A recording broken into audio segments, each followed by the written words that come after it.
Muy buenas tardes, tengan sus mercedes, como se decía antes. Tenemos el gusto de dar inicio de la sesión vespertina de este seminario y están aquí presentes los dos exponentes de esta tarde. Con ustedes comienza el compañero Gonzalo.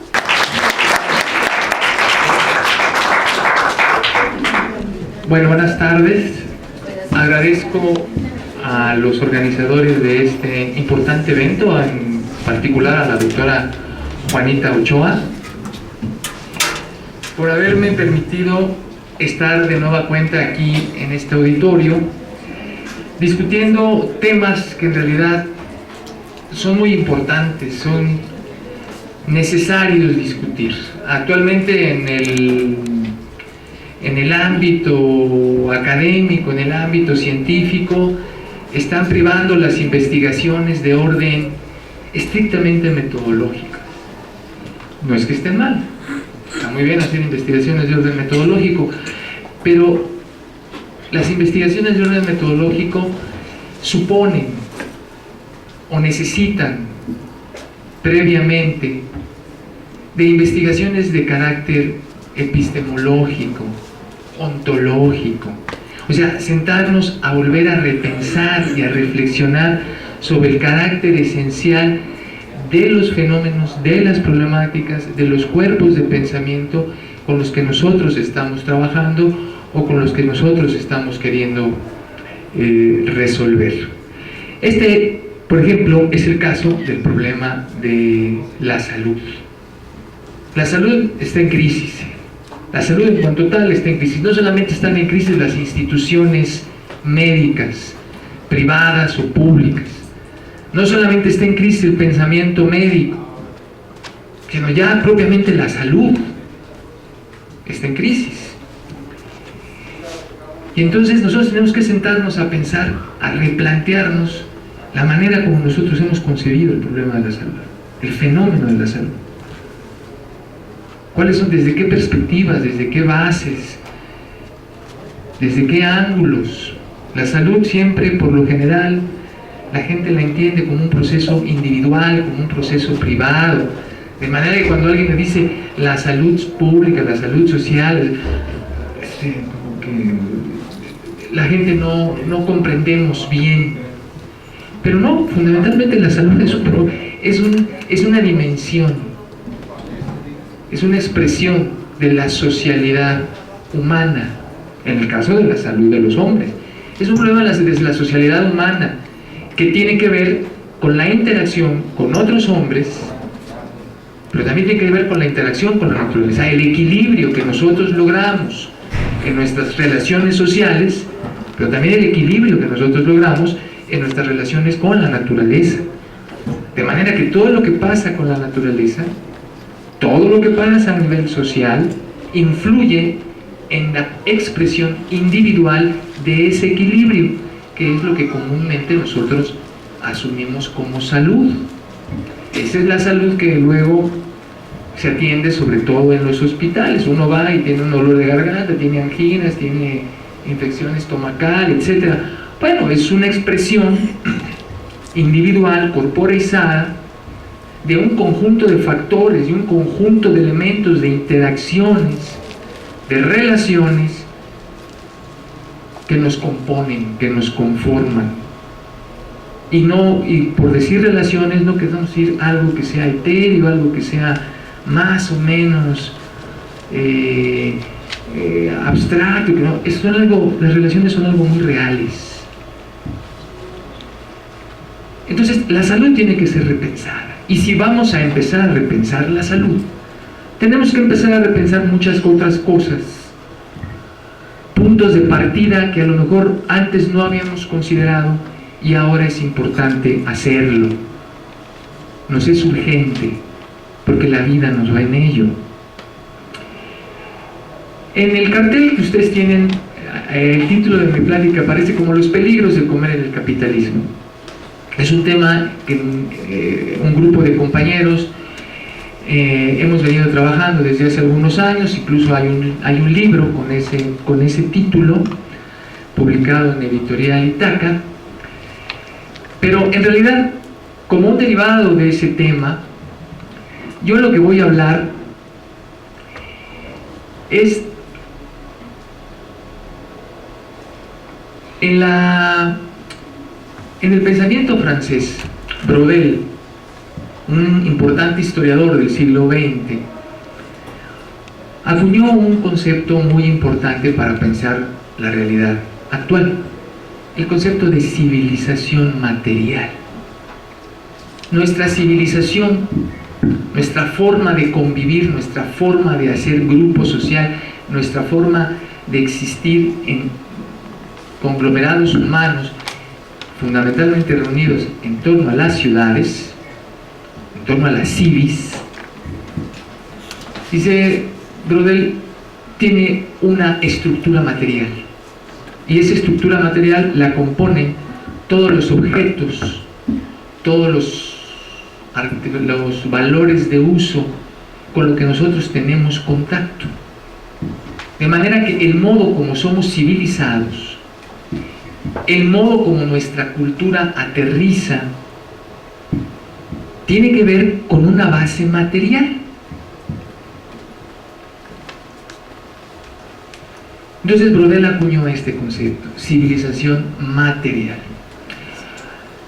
Mucho tiempo después, un investigador que ya estuvo aquí en la primera sesión, Andrés Barreda, siguiendo la idea de Braudel, desarrolló este concepto y lo precisó para hablar específicamente de la situación actual que vivimos desde mediados del siglo XIX hasta la fecha. Y Andrés Barreda construyó el concepto de civilización material petrolera. El mundo, dice Andrés Barreda, el mundo actual, el mundo tal y como está humanizado actualmente, está hecho de petróleo. Esto es petróleo, el teléfono es petróleo, la botella es petróleo, la tela de ahí es sintética, es petróleo, los acabados de las paredes son petróleo, la computadora es petróleo, el celular es petróleo, las suelas de los zapatos son petróleo, en fin, todo es petróleo. Nosotros consumimos petróleo. El petróleo nos rodea. No solamente lo inhalamos por las emisiones de dióxido de carbono de los vehículos automotores, sino que nos lo aplicamos en la piel, nos lavamos el pelo con él, nos pintamos los ojos, nos lo tomamos en medicinas, nos lo meten como supositorio, si vamos a tener relaciones sexuales, pues en el condón, pues el lubricante, pues, derivado de petróleo, ya petróleo hasta por las orejas. Y bueno, está la cantidad de petróleo que nosotros ingerimos por los alimentos, por los cosméticos, por los cuidados personales, por las medicinas, por todo, que bueno, una de las consecuencias de eso son una serie de enfermedades degenerativas que son características del siglo XX, entre ellas, por ejemplo, el cáncer. El cáncer tiene que ver con una ingesta excesiva de petróleo, de derivados de petróleo. El petróleo sí se usaba, sí se consumía antes como una medicina, la medicina homeopática lo usa, pero hombre, son en cantidades trazas, ¿no? Realmente milesimales. Pero imagínense que nosotros todo el tiempo estamos inhalando, respirando, asimilando, comiendo, introduciendo petróleo. El cuerpo no está hecho para consumir tales cantidades de petróleo. Bueno, uno de los resultados es que entonces ahora nosotros tenemos como uno de los principales padecimientos y causas de muerte en todo el mundo, es el cáncer. Este es uno de los ejemplos del trabajo que Andrés Barreda ha construido en torno a esta idea de civilización material petrolera.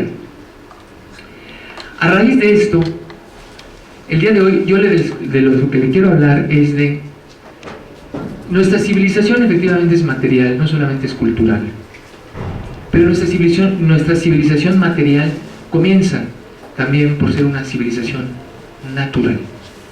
Nuestra civilización es una civilización material, natural.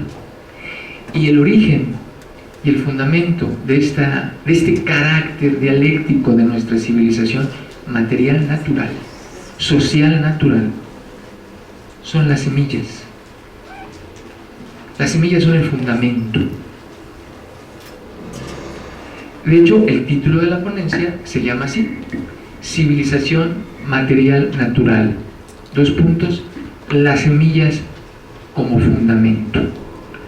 Esto lo traigo a colación justamente hoy, que las grandes empresas transnacionales de la química, de la ingeniería genética, de las semilleras, están desarrollando semillas transgénicas. ¿Qué significa eso? ¿Qué significa en términos civilizatorios, en términos culturales, en términos salutíferos, en términos económicos, en términos históricos, el que nosotros estemos ahorita desarrollando semillas transgénicas? Es un tema que necesariamente interesa o debe interesar a los que estudian la carrera de salud social, de salud comunitaria, salud pública.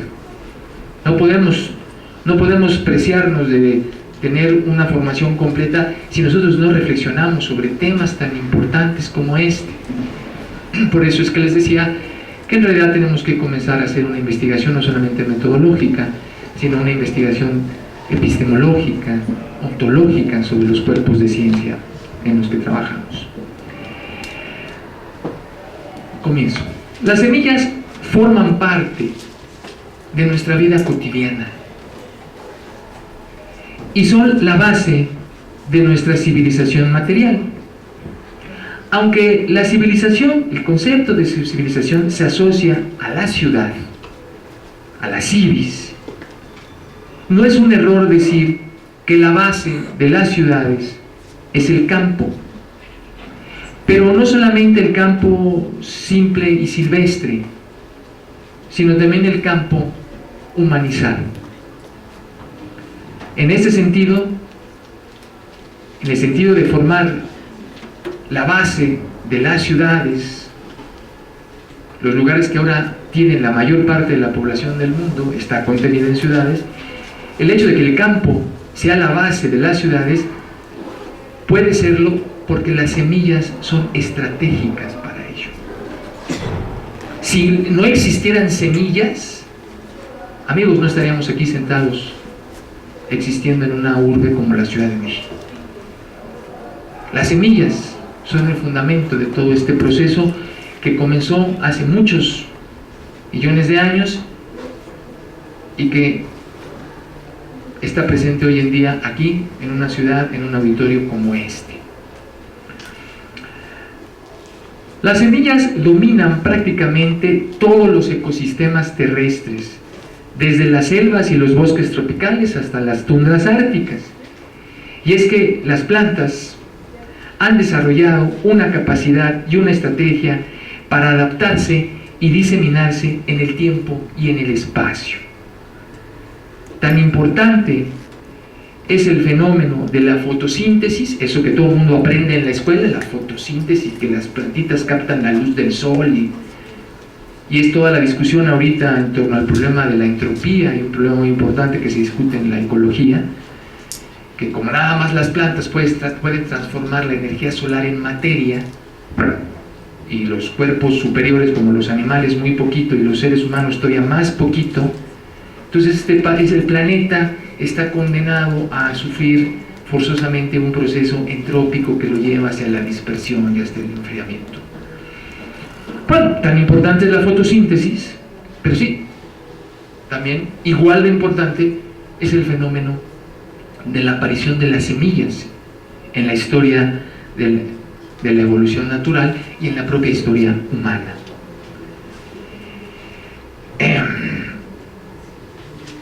El Homo sapiens jamás hubiera evolucionado si el mundo no hubiera contenido previamente semillas.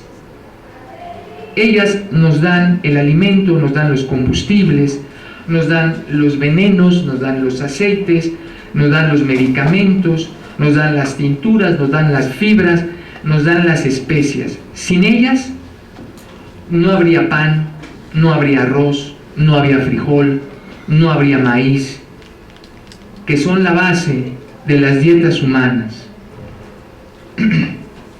No en balde, Ferdinand Braudel llamó a estas plantas con semillas particulares, a los cereales, las plantas civilizatorias. Los hombres tenemos cultura, los hombres podemos desarrollar una civilización, una cultura, porque los hombres cultivamos nuestros alimentos, y cultivar nuestros alimentos pasa por la relación, por el conocimiento de las semillas. Además,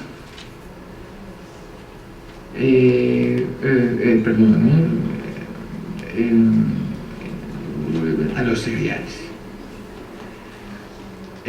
Además, las semillas no solamente tienen que ver con la vida silvestre de las plantas, las semillas también permiten la regulación del clima.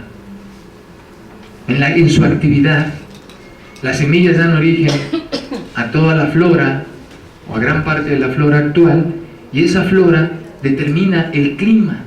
Ahora que el clima nos dicen, está cambiando, que no es cierto, el clima lo estamos destruyendo, y lo estamos destruyendo a la par que estamos extinguiendo plantas y estamos erosionando el planeta. Lógico, el clima cambia. Bueno, es que el clima tiene que ver con las plantas, tiene que ver con las semillas. El clima no solamente es un fenómeno muy puramente atmosférico o natural, el clima es un fenómeno también biológico, y también los humanos hemos contribuido a la construcción del clima.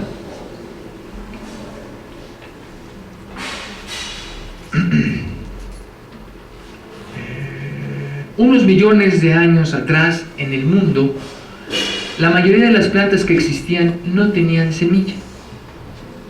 Digo, resulta difícil pensarlo, pero hace muchos millones de años las plantas que existían no se reproducían a partir de semillas, se reproducían a partir de esporas. Posteriormente empiezan a dominar las plantas que se reproducen con semillas. Y este cambio en el que la flora va a girar claramente a ser dominada por plantas con semilla, es el paso decisivo para el desarrollo de todas las formas posteriores de vida, entre las cuales vamos a aparecer nosotros, los seres humanos. Las esporas, por ejemplo, unas plantas, todavía existen plantas con esporas, por ejemplo, los helechos. Todo el mundo conoce los helechos y han visto que los helechos, cuando están en determinado momento de su ciclo, ustedes voltean la hojita de los helechos y tiene una serie de puntitos cafés detrás que tienen cientos. Son las esporas, no son semillas propiamente, son esporas. Hace millones de años la mayor parte de las plantas se reproducían así. Hoy cerca del 95% o quizá un poco más del 95% de la flora contemporánea se reproduce con base en semillas, no con base en esporas. Bueno,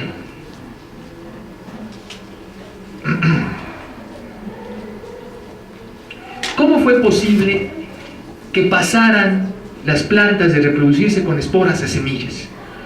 Bueno, pues es que a este proceso de interacción que desplegaron las plantas con el resto de la naturaleza, este proceso dialéctico que semeja un proceso de socialización entre las plantas y el resto del mundo natural, tuvo como elemento central, tuvo como una mediación muy importante el desarrollo de una nueva estrategia de sobrevivencia. Las plantas tenían una estrategia de sobrevivencia que eran a partir de esporas, pero de repente las plantas, para poder interaccionar con el resto de la naturaleza, son obligadas a desarrollar otro tipo de estrategia de sobrevivencia, y esa estrategia se llama semillas. Y las semillas son como pequeños paquetes que le permiten a la planta nutrirse, que le permiten a la planta reproducirse. Las plantas tienen relaciones sexuales, ¿no?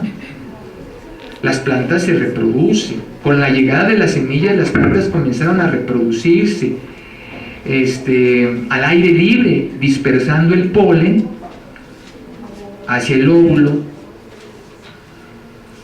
Las semillas, además, no solamente se alimentan, no solamente se unen, se reproducen, sino que las semillas perduran. Las semillas tienen una capacidad que se llama la dormancia. Por ejemplo, hace muchos años, cuando se descubrieron la tumba del faraón Tutankamón en Egipto, se encontraron semillas de trigo que las enterraron junto con él. Bueno, sacaron las semillas y las pusieron a germinar, y las semillas germinaron.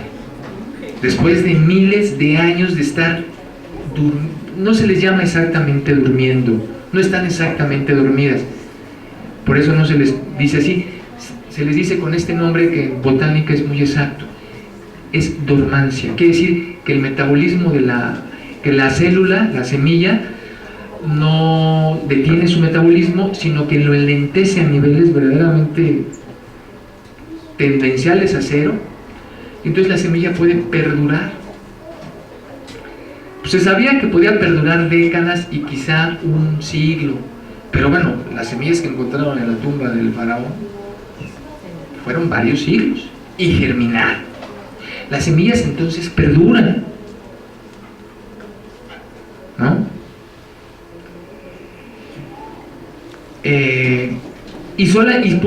Y ese periodo de dormancia puede durar, y solo se va a interrumpir hasta que la semilla tiene la cantidad exacta de luz solar, de agua y de temperatura para germinar. Tiene que haber esta combinación. La luz solar tiene que ser en un nivel, tiene que caer en un ángulo. Los rayos que la planta recibe, para que la planta germine, tienen que caer en un ángulo. La planta tiene sensores, vamos a decirlo así, tiene sensores de luz, tiene sensores de temperatura y tiene calibradores de humedad.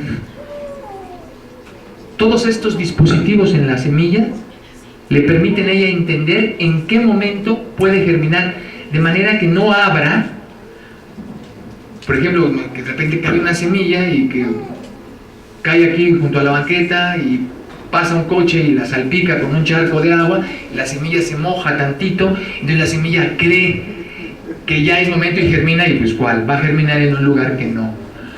Las semillas no, Las semillas, para poder germinar, se cercioran de que puedan hacerlo en un ambiente perfectamente favorable para ellas. Son un dispositivo que no termina de asombrar a los botánicos. Entonces, este periodo de dormancia habla de todo un dispositivo automático de sensores, de calibradores, de lectores casi ópticos, que a la semilla le permiten saber en qué momento está la combinación exacta en cantidad y en proporción de agua, luz y temperatura y químicos, sustancias nutritivas. Y entonces hasta ese momento la semilla germina. Si no, no germina, está en dormancia.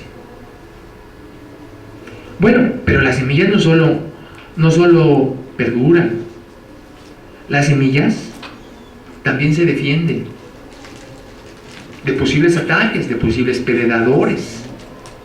Y a la vez que se defienden, por ejemplo, los venenos, los picantes, los irritantes de las semillas, son para alejar. Los sabores amargos son para alejar a los posibles predadores, pero al mismo tiempo tienen sabores que son atrayentes, que atraen a los posibles dispersores, porque otra característica de las semillas es que las semillas migran, se dispersan. Uno siempre piensa que las plantas son inmóviles, y como son inmóviles, o sea, como siempre están arraigadas, las plantas no se mueven. Las plantas, amigos, pero las semillas sí. Y las semillas propician y atraen, sea insectos, sean aves, sean mamíferos, sean lo que sea, atraen a los vehículos posibles para que las dispersen. O sea, las semillas se mundializan.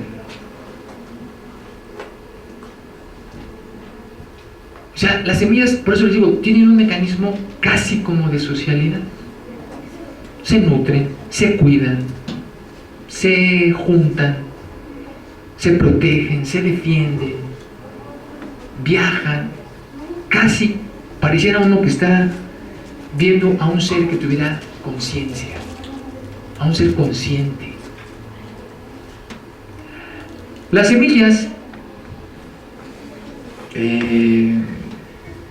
como este dispositivo que les acabo de describir, como este paquete que se alimenta, que se une, que perdura, defiende y dispersa, tiene por objetivo preservar la vida. Vida que produce vida. Eso es una semilla. Vida que produce vida.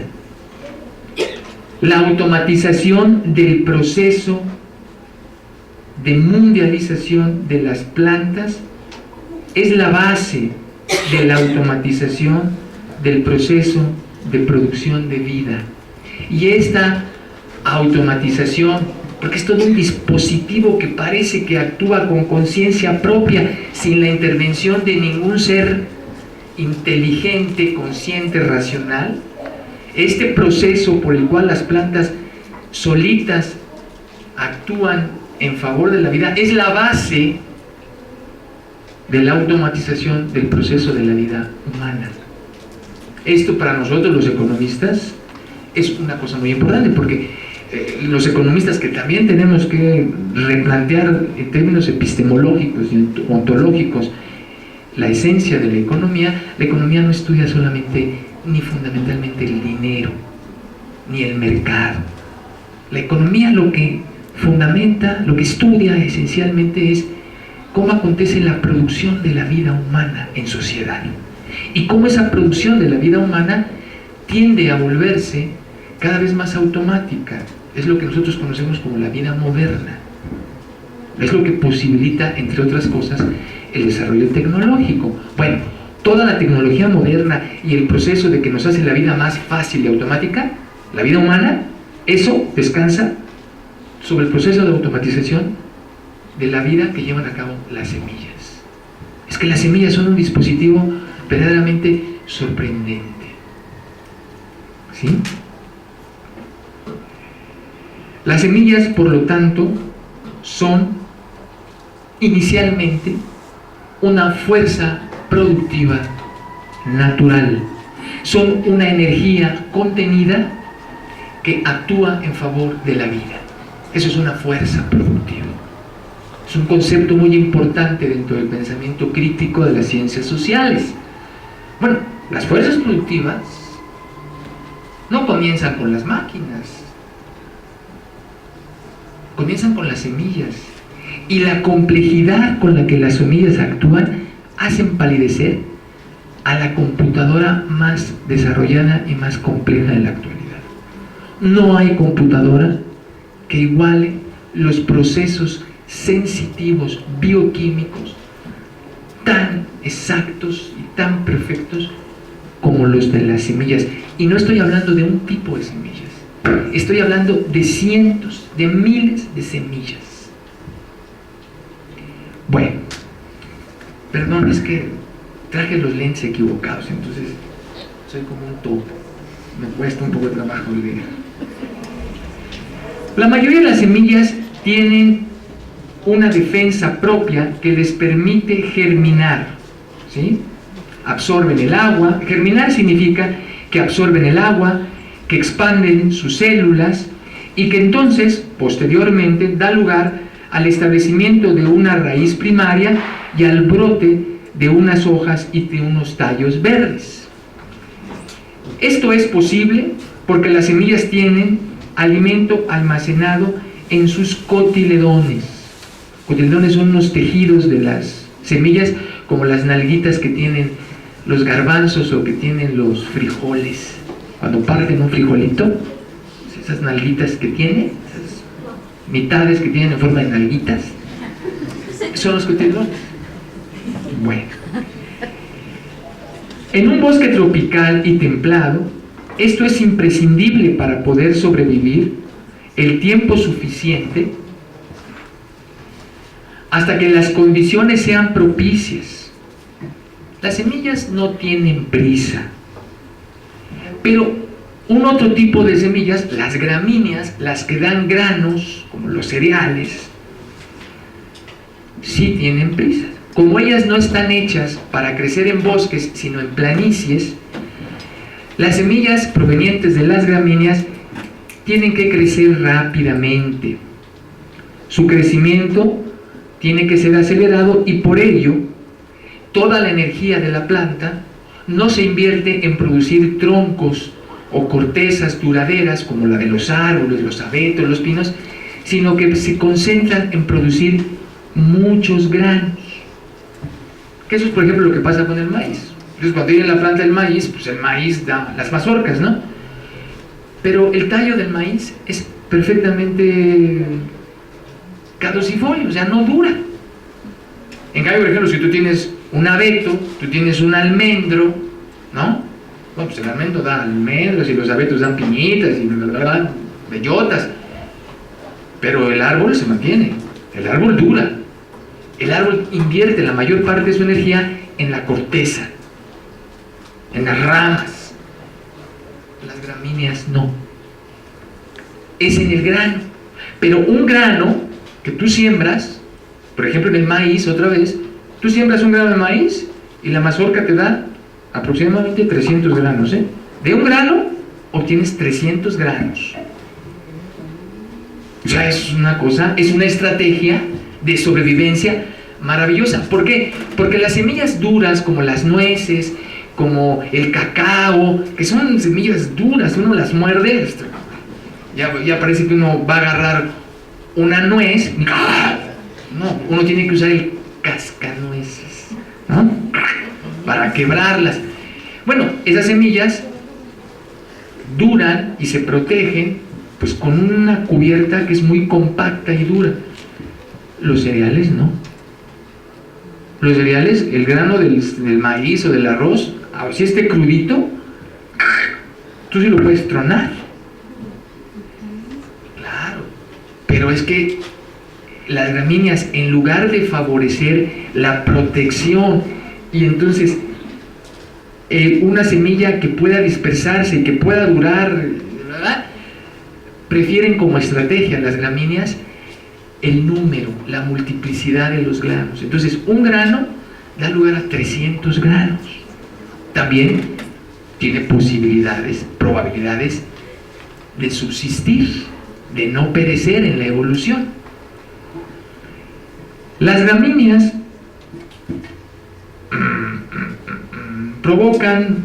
proveen a sus descendientes de reservas de alimentos bastante menor que las de otras semillas, pero establecen como estrategia de sobrevivencia la multitud, ¿no? Y cada grano de las gramíneas guarda su energía no bajo la forma de aceites o de grasas o de proteínas. Por ejemplo, el aguacate guarda la semilla de aguacate, el hueso de aguacate, para que no muera, para que esté en dormancia, guarda su alimento en forma de grasa. Las almendras, por ejemplo, las almendras que nos comemos, el 20% de la almendra guarda su alimento. Hagan de cuenta como que las almendras fueran unos bebés que mandan ustedes a la guardería con su lunch. Pues como las almendras, como las semillas, quién sabe cuándo van a poder germinar. Digamos que el árbol las suelta, las deja ir y las deja ir con un lunch. Entonces algunas llevan el lonche en forma de aceites, de grasas. Las almendras los llevan en forma de proteínas. El 20% del peso de una almendra, del peso de la almendrita, son proteínas. Pero en el caso de las gramíneas no, en el caso de los cereales no. Fundamentalmente la forma en la que preservan su alimento es a partir de almidón. Y los almidones son cadenas de azúcares, azúcares naturales, azúcares complejos, ¿sí?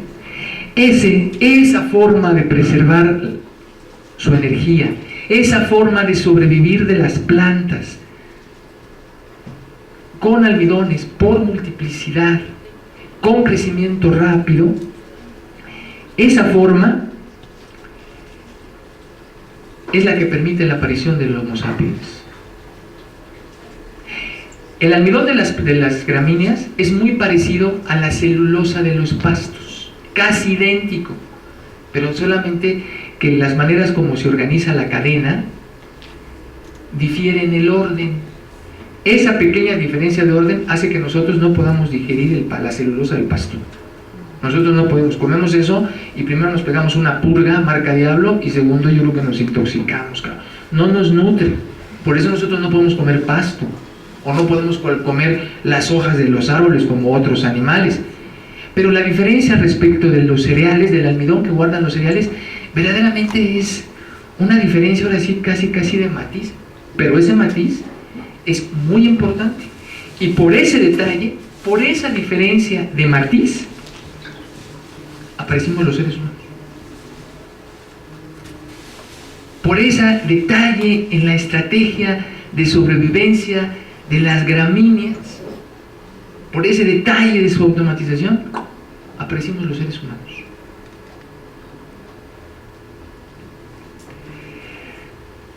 Se presume que los chimpancés y otros primates previos a los primeros homos ya consumían granos, ya consumían semillas. La presencia del almidón propició la posibilidad para el desarrollo de líneas de primates que iban a poder desembocar hacia la aparición de los homos. Es decir, que fueron las semillas las que significaron la causa de los homos y no al revés, como normalmente se decía. Esa es una teoría que está ahorita en boga, que se llama la del simio,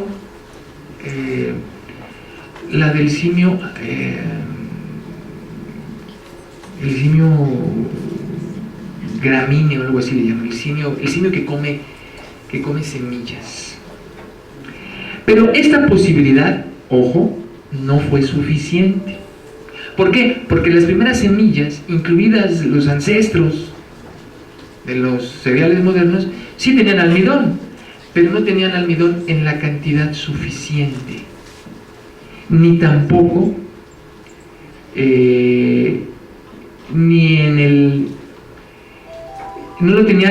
no fue suficiente la cantidad de almidón, y el estado en que se encontraba aportaba una determinada cantidad de energía que todavía era pequeña e insuficiente para que los primates pudieran evolucionar hacia formas más elevadas. Es decir, sí, los primates comienzan a distinguirse, comienzan un poco a liberar las extremidades, porque están consumiendo gramíneas. Los chimpancés fundamentalmente consumían frutas y también consumían carne. Se sabe que los chimpancés comen carne, pero comían frutas y comían carne como su plan A, o sea, cuando hay. Pero cuando no hay, los chimpancés tienen un plan B. Comían semillas, de semillas duras. Bueno, esas semillas duras fueron posibilitando el que ellos tuvieran un tipo de energía, almidones, que fueron incidiendo paulatinamente en la posibilidad de una evolución, pero solamente en la posibilidad. Yo no estoy queriendo caer en un argumento sociobiologicista de que entonces el ser humano es automáticamente pura evolución, no. fue una condición de posibilidad, pero para que realmente los homus se erectaran, fueran erectus, fueran homus habilis y luego homo sapiens, ahí sí tuvo que ver la interacción de los propios seres, que entonces empezaron a escoger, a manipular, a seleccionar, a comer y, muy importante, descubrir el fuego y cocer las semillas. Es muy importante porque las primeras semillas que se comen, generalmente los animales, los chimpancés, las escogían después de un incendio. Entonces las semillas se quemaban. Entonces quemadas era algo así como que se cocían. Entonces las comías y ya cocidas es de una absorción, el almidón se absorbe en mayor cantidad. Entonces permite una mejor alimentación. Bueno, los chimpancés pues esperaban a que hubiera un incendio y comían, pero ya después, con el descubrimiento del fuego, de la agricultura, con la selección, con la observación de las plantas, esto se va haciendo un hábito. Entonces la dieta empieza a incluir importantes cantidades de almidón en una forma bastante más asimilable, que entonces, sí, ya por esta acción consciente, nos empieza a permitir afianzar este proceso de convertirnos en los Homo sapiens que actualmente somos. Pero el problema, el punto de vista de detalle que hay que observar es lo que hicieron los homos con las semillas. Si no hubiera habido semillas gramíneas con almidón, otra hubiera sido la evolución, otra, no esta que nosotros conocemos. Quizá no estuviéramos aquí, ¿no? Bueno, el desarrollo entonces la cocción y la paulatina domesticación de las gramíneas dieron la cantidad suficiente requerida para poder desarrollarnos como especie. Las gramíneas no son solo dispositivos automáticos de vida que se reproducen, sino que gracias a la intervención humana por la cocción reducen el tiempo de masticación y mejoran la capacidad de absorción del proceso de digestión. Disminuyen el tiempo de digestión, disminuyen el tiempo de masticación y mejoran el proceso de absorción. Bueno, la aparición de los cereales permitió a los hombres optimizar y equilibrar su dieta, obteniendo un desarrollo más integral y una variedad menos amplia de alimentos, porque antes los chimpancés y los primeros antecedentes del Homus consumían una cantidad más o menos de 250 alimentos vegetales, dentro de los cuales aproximadamente había 120 tipos diferentes de semillas, pero todos esos vegetales y esas semillas no alcanzaban a proporcionar la cantidad energética, de energía suficiente como para permitir un cambio evolutivo. Cuando aparecen las gramíneas y entonces empieza a consumir gramíneas, esa variedad de dieta que los primeros antecedentes consumían ya no necesita ser tan amplia, y sí se va reduciendo, pero esa reducción no significa una pérdida de diversidad, sino significa una optimización de la dieta. Otro rasgo importante: los seres humanos, a ver cómo le puse, al ser cultivos anuales que determinaban, hacer cultivos anuales, ahora las plantas que venían de las gramíneas, todos los recursos de las semillas, entonces, como dije, ya no tienen que estar en las hojas y en el tallo.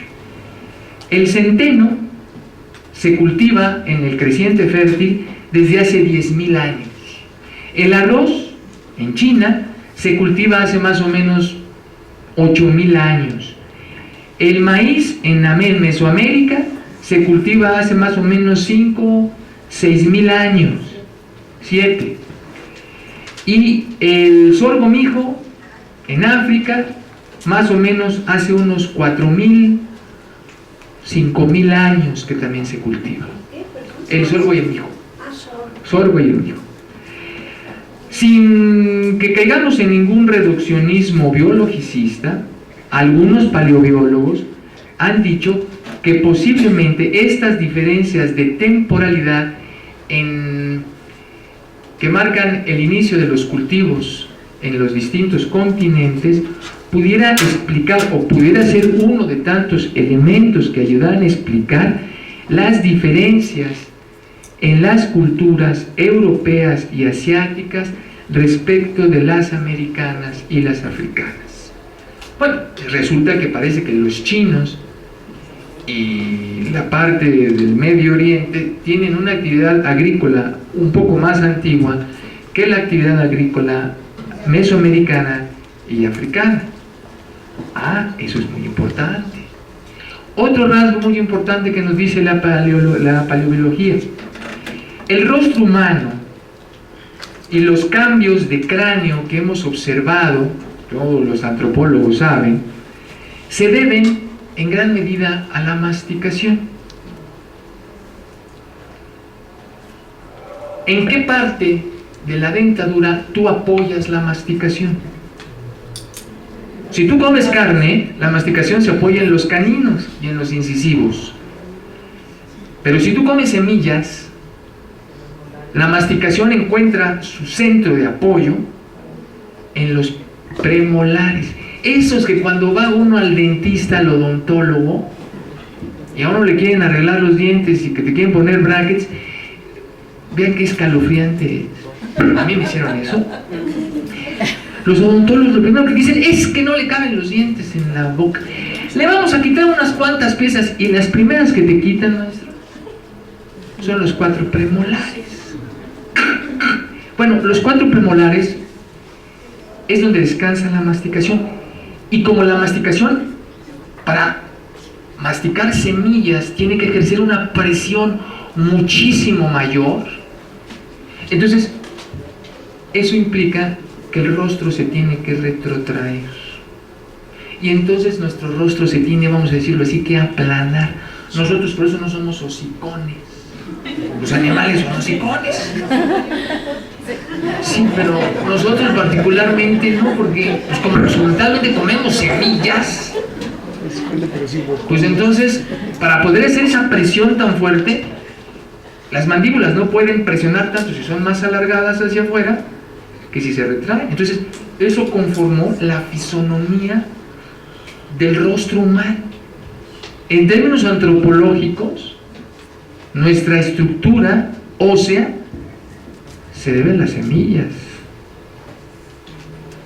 Bueno, todavía más, los paleobiólogos dicen que en términos generales, tampoco caigamos en un reduccionismo, el rostro, la figura, el perfil que tienen los rostros generales de las razas asiáticas, americanas, africanas, europeas, dice, tiene en cierta forma, refleja características de cómo son los granos. O sea, la figura del grano de maíz en cierta medida general, no quiere decir que sea tal cual, y sin obviar que hay mucha diversidad de razas dentro de cada continente, dice, el rostro de las gentes, o sea, como son, tiene que ver, recuerda mucho la forma del grano que las hace. No solamente su olor. Cuando uno viaja, de repente es muy común que a uno le digan, tú eres mexicano, ¿verdad? Chinga, sí, ¿por qué? ¿Qué hueles a maíz? Sí, los mexicanos dicen que olemos a maíz. Bueno, no solamente olemos, sino que parece que ciertos rasgos tienen que ver con la figura de cómo son los granos de maíz, y los chinos cómo son los granitos de arroz, en cierta medida, o sea, no entiéndase ya un determinismo totalmente biologicista, no, dice, pero sí en cierta medida se ve. Bueno,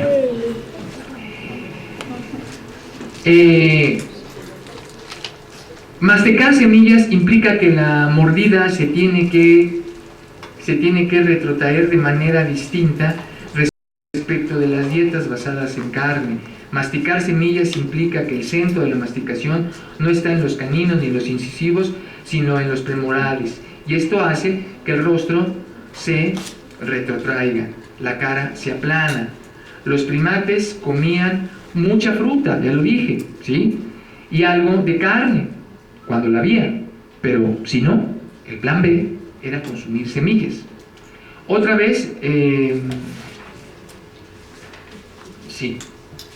Bueno, entonces dése cuenta que en términos de nuestra propia evolución natural, el papel de las semillas es fundamental.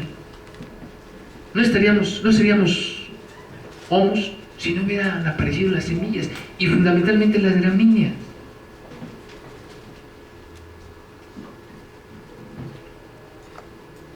Pero también las semillas tienen que ver con nuestra historia posterior. Una vez que ya somos Homo sapiens, la historia que hacemos está íntimamente ligada con las semillas. Son raros, no, pero más bien, no son raros los acontecimientos importantes de la historia en el que están involucradas las semillas. Por ejemplo, miren, en el siglo XIV, la peste negra que asoló Asia y Europa, generalmente se pensaba que había sido por un pulgón que provenía del pelo de la rata negra, y que eso había generado la peste, ¿no? Pero miren, los biólogos, los que estudian el comportamiento de los animales, los etólogos, han observado que las ratas, sobre todo la rata negra, es un animal que se desplaza muy poco respecto de su lugar, de su área. Se desplaza a lo mucho 60, 70 metros, no van más allá. O sea, las ratas no migran. Entonces, si las ratas no se desplazan tanto, más allá de 60 o 70 metros, ¿cómo es posible que la peste que venía en los pulgones que ellas traían en el pelo se propagara por toda Europa y por toda Asia? Es que las ratas comen de todo, pero fundamentalmente comen granos. Y los pulgones también aprendieron a comer el almidón de los granos. Entonces, la ruta que siguió la propagación de la peste no fue la de las ratas. La ruta que siguió la propagación de la peste fueron las rutas de comercio de los cereales. Eran porque en los cereales iban y hay infestados de pulgones, que entonces la gente luego pues intercambiaba, llevaba, comerciaba, traía cereales, semillas, que la peste se fue propagando. No exactamente por el pelo de las ratas, porque mira, los pulgones, las ratas se mueren, pero los pulgones podían sobrevivir si brincaban del pelo de la rata o llegaban a los cereales.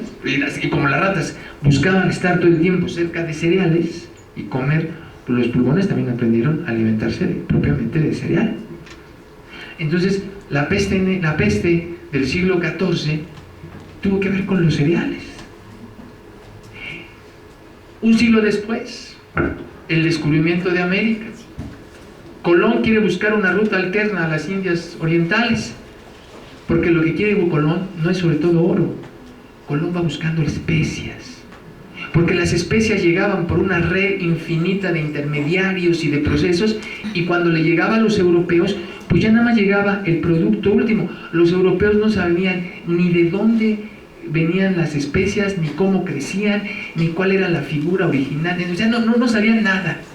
Y entonces Colón quiere encontrar una ruta para las Indias orientales para saber de dónde provienen las especies.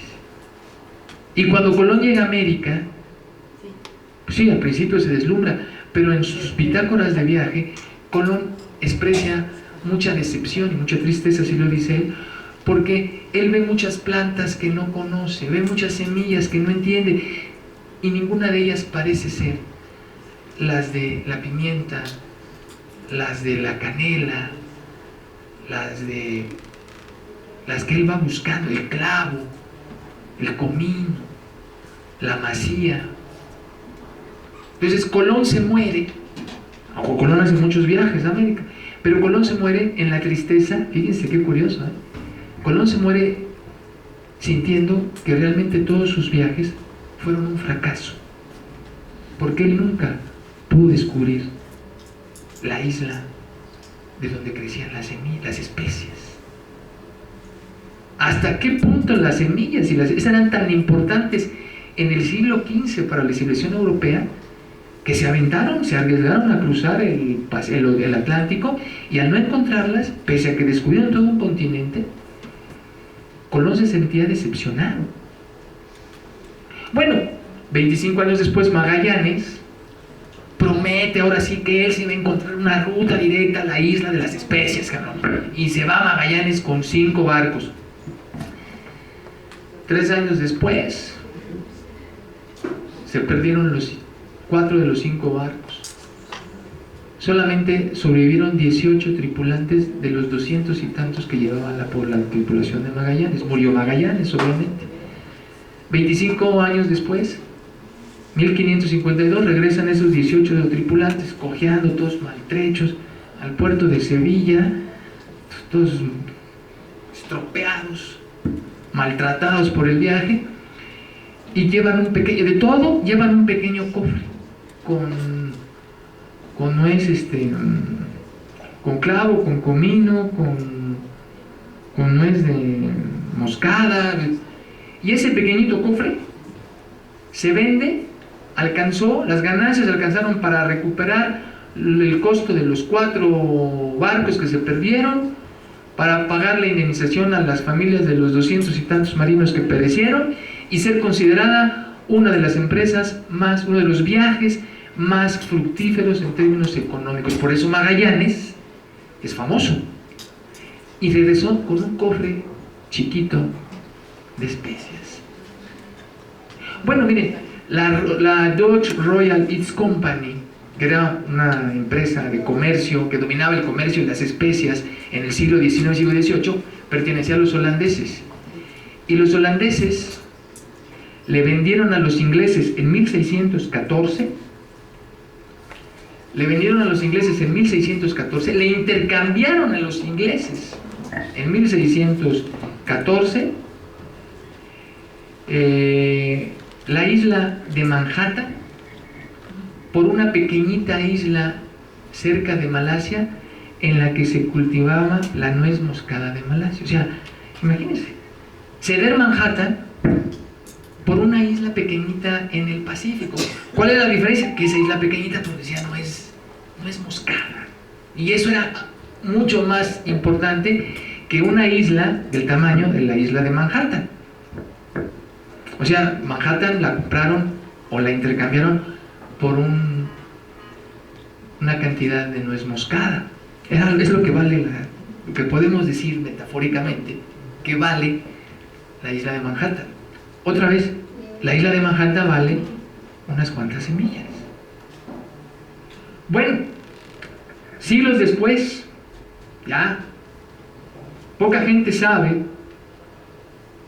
que el famoso botánico ruso Nikolai Vavilov, el de los centros Vavilov, en Leningrado tenía su laboratorio, y en su laboratorio había construido el banco de semillas más importante del mundo.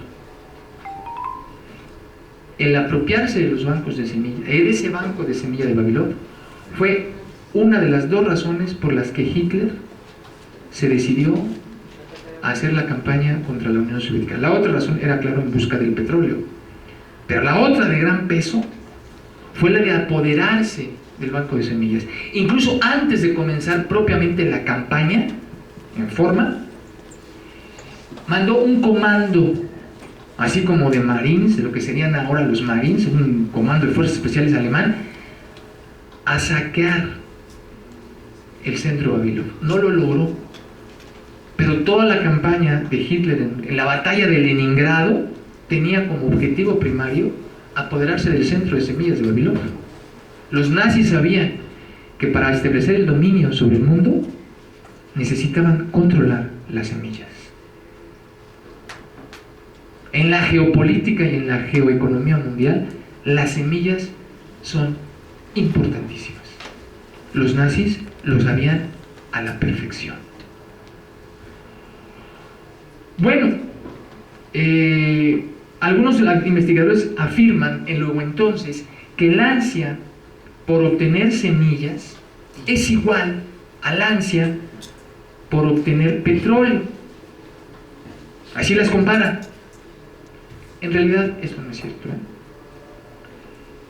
Esto no es cierto, porque la búsqueda por dominar y poseer las semillas implica la búsqueda de una riqueza viva, mientras que la búsqueda del petróleo significa la búsqueda por poseer una riqueza muerta, fosilizada. Una, las semillas, producen vida; la otra, la búsqueda del petróleo, la termina destruyendo. La civilización petrolera afecta, deforma y degenera a las semillas. En las semillas se encuentra el secreto de la automatización de toda la vida, humana y no humana. La capacidad de reproducción de las semillas las vuelve prácticamente ilimitadas y, por tanto, en términos de economía, si algo es ilimitado, es barato. Las semillas se abaratan, porque una semilla te da 300 semillas, o una semilla dura mucho tiempo y una semilla da lugar a nuevas semillas. Entonces, pues en realidad vamos que son infinitas, pero son tendencialmente ilimitadas, y entonces pues no se encarece. Y además esto dificulta el establecimiento de monopolios económicos, porque en la medida en que se dispersan, se unen, reproducen, rompen sus limitaciones geográficas naturales. Esta característica no la tienen los hidrocarburos. Claro, el que las semillas tengan todas esas características no es obstáculo para que incluso para que las empresas semilleras intenten de veras monopolizarlas, destruirlas, deformarlas, que es los bancos de semilla actuales y los transgénicos. De ahí que la industria semillera actual tenga como finalidad máxima manipular y controlar a voluntad la capacidad reproductiva de las semillas para lograr el monopolio sobre la vida del planeta. Las semillas son vida, son socialidad, condición y resultado de la praxis humana. Producen vida, la desarrollan, la perfeccionan, la adaptan, la vinculan. La manipulación genética capitalista produce nuevos productos que parecen semillas, pero que en realidad no lo son. El maíz transgénico no es maíz porque no produce identidad, no produce relaciones de interioridad con la naturaleza, no produce relaciones de reconocimiento y de reciprocidad entre los hombres. El maíz transgénico parece maíz, pero no lo es. Lo mismo pasa con el arroz dorado, el jitomate de maduración retardada, el algodón BT. Parecen, pero no lo son. No son vida. Son, por el contrario, productos que han sido desarrollados bajo una lógica industrial militar. Es muy importante saber que todo el desarrollo de la industria aeronáutica militar que desarrollan los Estados Unidos, particularmente, las empresas que están consideradas dentro del Pentágono, centran sus estudios e innovaciones en las formas y mecanismos de dispersión de las semillas. El actual avión de guerra, el Northrop Grumman B-2 Spirit, mejor conocido como el bombardero furtivo o el bombardero fantasma, el avión más letal y más moderno de los Estados Unidos, que es indetectable a prácticamente todos los sistemas de radares, se desarrolló copiando estrictamente la forma de la semilla de la liana de Borneo. Esta forma que replica la forma de la semilla hace que el avión no necesite de cola, y al no necesitar de cola, por un efecto ahí sónico de rebote y no sé qué demonios, lo vuelve invisible para todos los radares. La industria aeronáutica, la biotecnología actual y sus investigaciones genéticas tienen un carácter militar y apuntalan y reproducen los mecanismos de un patrón tecnológico petrolero que está acabando con la vida del planeta. La biotecnología actual está sometida a en su lógica y su finalidad a la lógica del petróleo, de manera que la civilización petrolera, material petrolera, ya no es para la vida. Civilización material natural es para la vida. Civilización material fosilizada es para la muerte. La diferencia son las semillas. Muchas gracias. Con ustedes, Melania. Bueno, yo les voy a presentar este programa en una perspectiva de transformación. El programa de habilidades para la vida es un programa que nació como una iniciativa de la Organización Mundial de la Salud en un proyecto una década después, digamos, de la profesionalización oficial de tener esta carta de ciudadanía de la promoción de la salud, ¿no? Cuando la promoción de la salud dejó de ser una práctica que todo el mundo había hecho de manera eficiente, a lo mejor en alguna época de la vida, y había dejado de serlo. Y empezó a trabajarse desde un ámbito profesional. Eso estamos hablando de mediados de la década de los 80. La iniciativa entonces de habilidades para la vida surge aproximadamente en los 90 y como una iniciativa que resultaba interesante y atractiva fue captada y desarrollada de maneras diferentes por distintos sectores con intereses también muy diversos. Entonces, el grupo de promotores de salud, de promotoras de salud con el que estoy trabajando actualmente, acá está Miriam, ¿no? Con algunas de las estudiantes de ciclos avanzados y egresadas de la licenciatura, pues hemos venido haciendo un proceso de reflexión y de replanteamiento de qué es lo que queremos hacer a partir de este programa, porque ha sido utilizado por instancias muy importantes. Fue una iniciativa que fue retomada, por ejemplo, en el caso de Colombia, para trabajar frente a la enorme crisis de violencia que se dio hace algunas décadas, ¿no? En donde estaba, bueno, ahora lo estamos recordando justamente en las noticias actuales, el tema de la enorme dolor y pérdidas que tanto la violencia ligada al narcotráfico y a las cuestiones de guerra civil que se estaban dando dentro del país estaban generando. Y bueno, había una enorme cantidad de huérfanos y problemas muy severos, y entonces en Colombia se trabajó mucho habilidades para la vida, pensando en cómo hacer para atender todas las necesidades que estaban emergiendo ahí.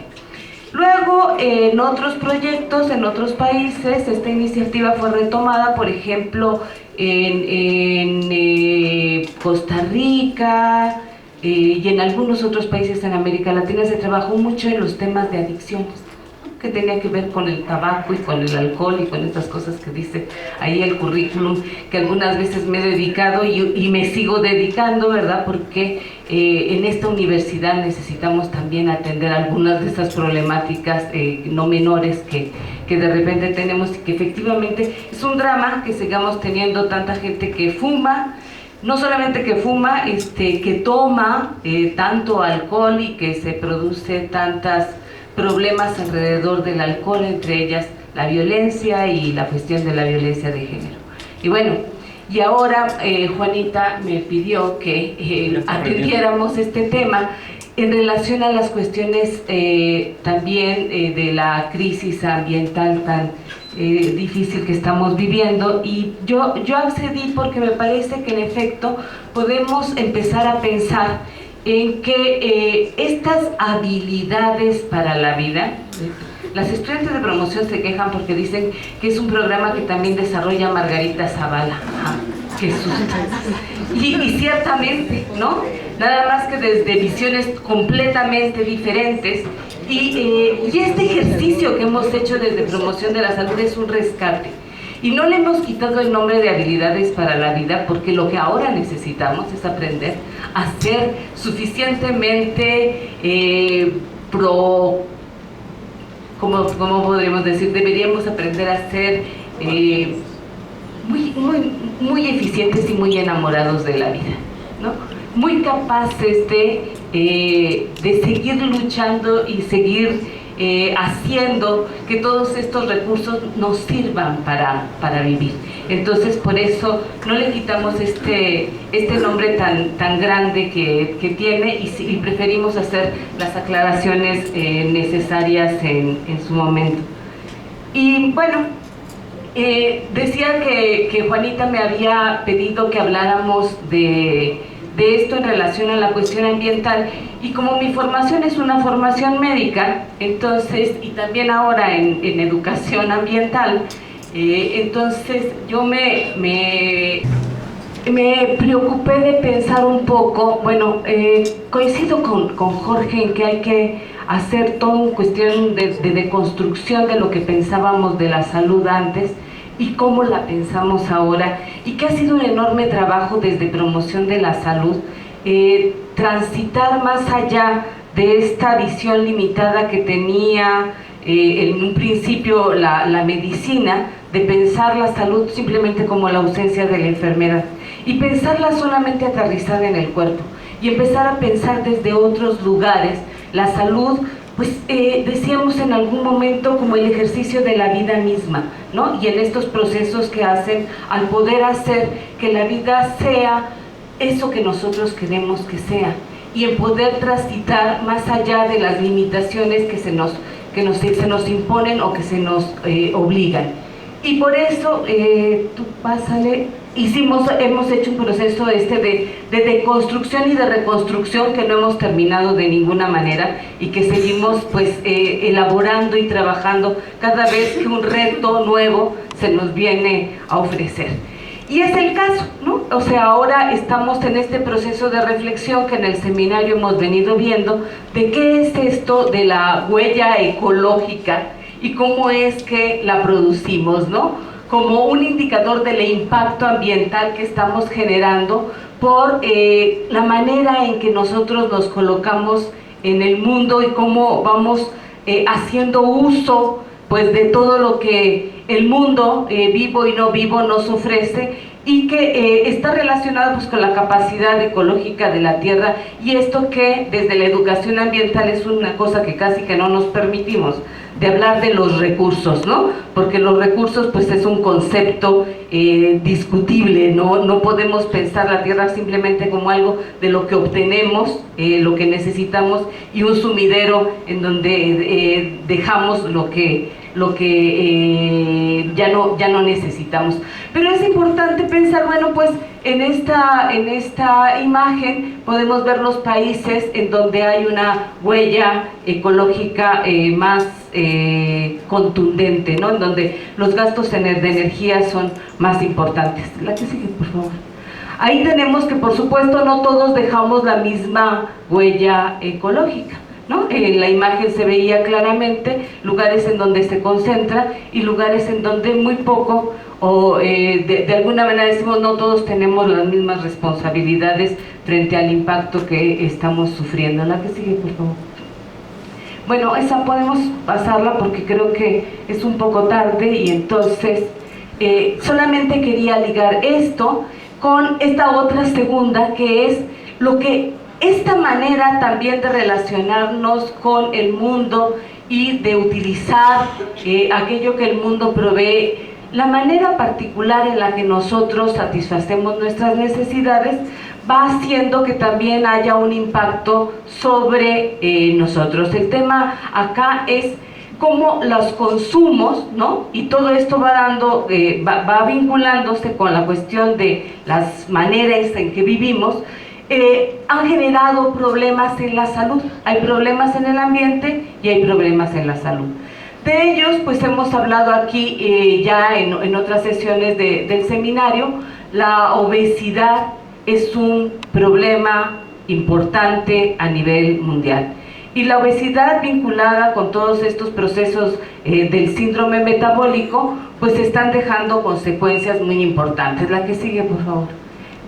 Uno de los dramas más importantes que hoy no nos habló Jorge, pero que él es un experto, es el tema del consumo de los carbohidratos simples, y esto vinculado con el desarrollo de la diabetes mellitus. La diabetes es una epidemia brutal de nuestra actualidad, con secuelas enormes de todo tipo. Va dejando secuelas en los ojos, va dejando ceguera, neuropatía diabética, problemas fuertes en el riñón. Hoy uno de los problemas más importantes de los enfermos con diabetes crónicos, que regularmente no están bien controlados, es que en algún momento de su vida requerirán apoyos porque sus riñones van a dejar de funcionar y eventualmente requerirán de un trasplante renal que no está disponible para todos, y por supuesto ahí las inequidades son otro de los asuntos con los que nos enfrentamos. La que sigue, por favor. La hipertensión arterial vinculada a todos estos problemas anteriores, tanto a la diabetes como a la obesidad como secuela, pues ahí vemos que está prácticamente en todo el mundo. Pero lo que aquí sí podemos distinguir de manera significativa es cómo los impactos más importantes a nivel de la mortalidad suceden en las poblaciones que tienen menos recursos. Hubiéramos pensado a lo mejor en una lógica simplista que los problemas iban a estar en aquellas poblaciones en donde la opulencia se daba y los consumos eran mayores, pero no.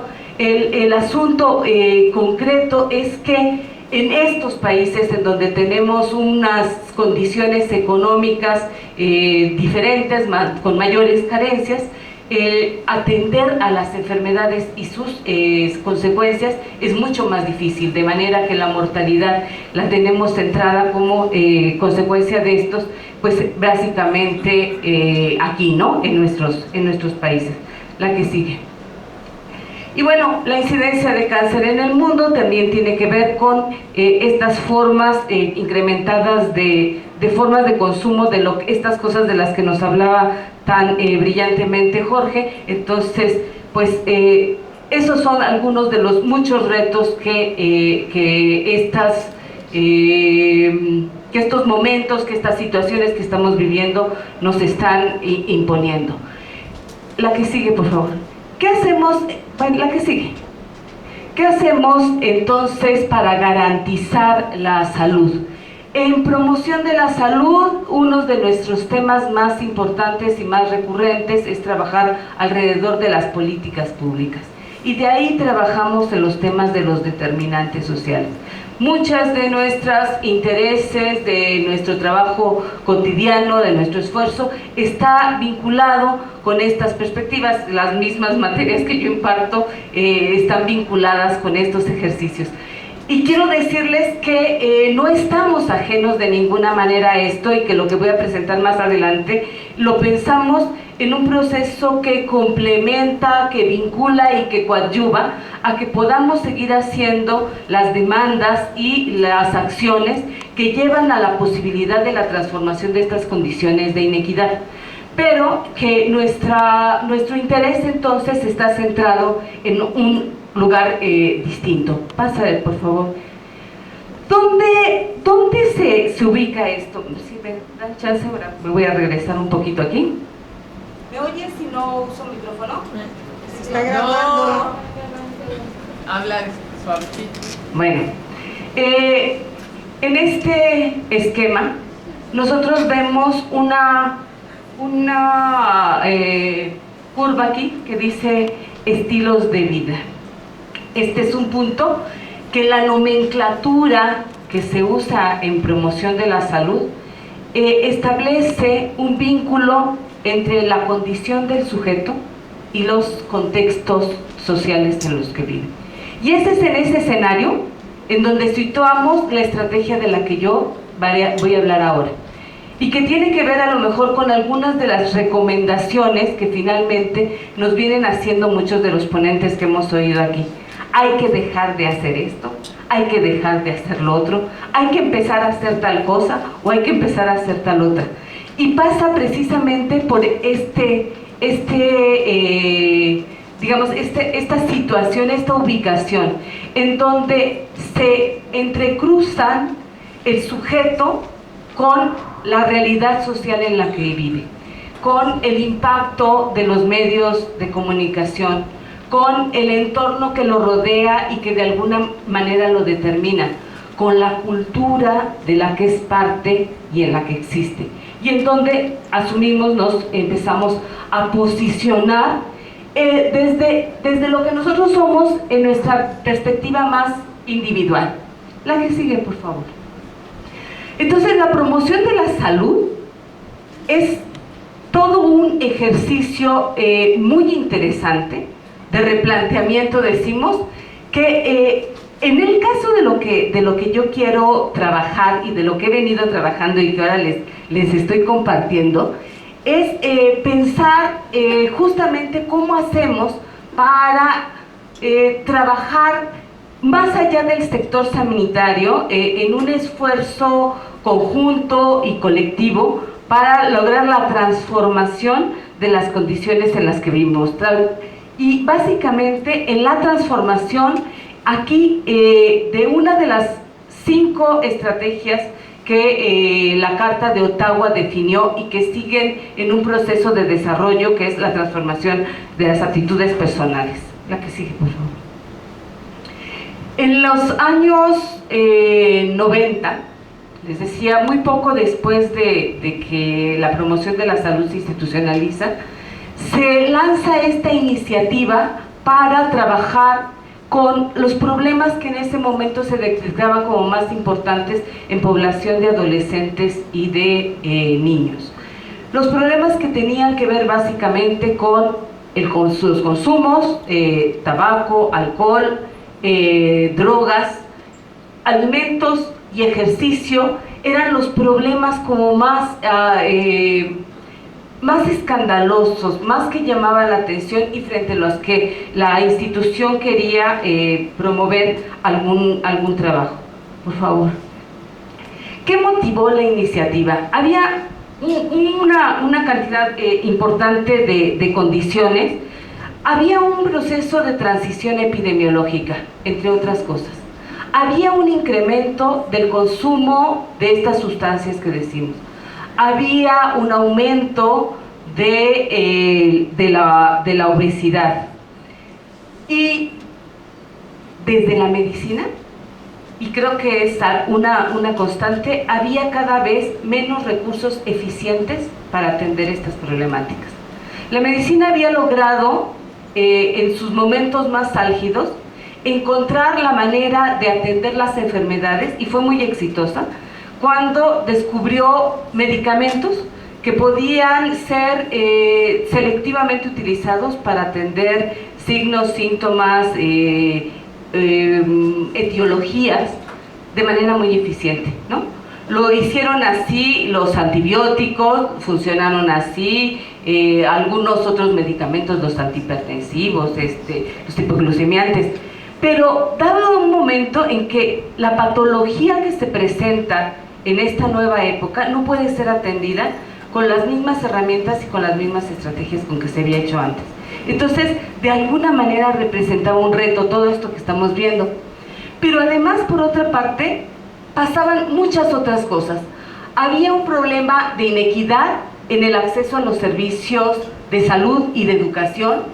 Había pocos espacios para que hubiera una participación en la construcción de ciudadanía. Había muchos desafíos de la multiculturalidad que se estaba haciendo cada vez más presente y exigiendo cada vez más su reconocimiento.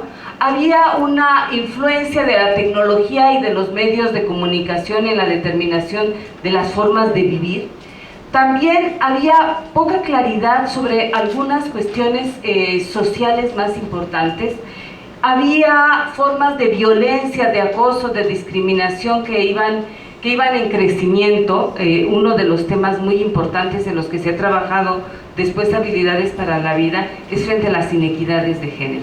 Y ha sido un trabajo muy importante desarrollado en nuestro país y en Brasil, por ejemplo, hay perspectivas muy interesantes para construir nuevas visiones sobre la feminidad y la masculinidad, etcétera.